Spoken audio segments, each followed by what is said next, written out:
So students, colleagues, and internet friends, self-organization. Well, the point is self-organization is difficult.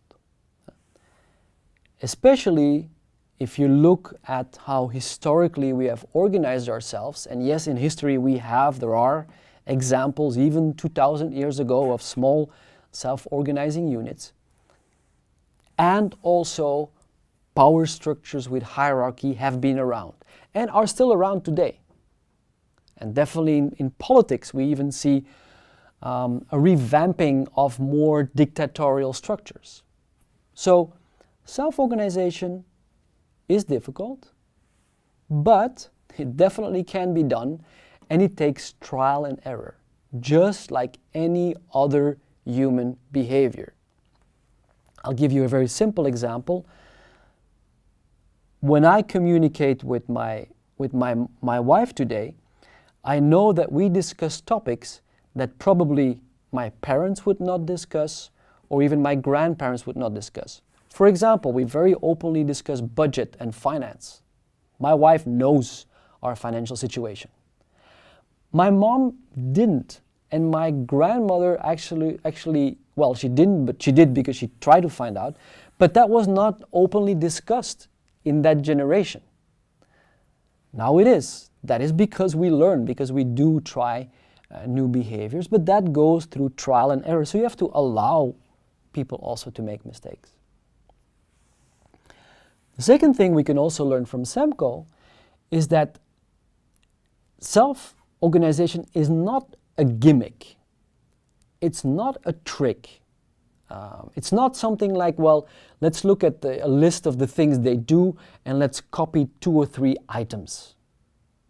No, it's a fundamental shift in mindset that you really believe, not only believe, you're convinced that your people are mature, that when they know the company objectives and they have chosen to work for your company, they will be smart enough to structure themselves in an efficient way, with your help maybe.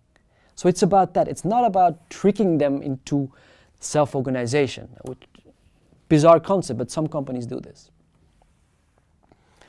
The third one reason why people do not do self-organization is basically because they're not only not willing to give up control, but also there is this very silly notion, still very frequent in management today, that somehow top management needs to be paid in an extremely exaggerated way because the top manager is so much more brilliant than everybody else.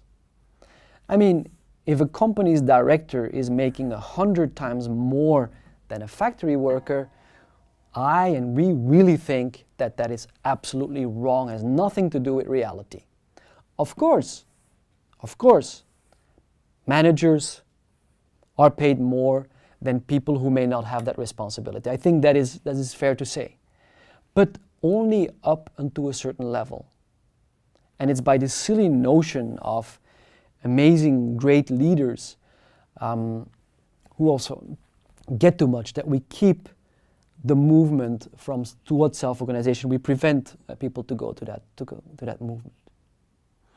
And of course, I already said it, but you need to really believe that people work best when they're given mature freedom.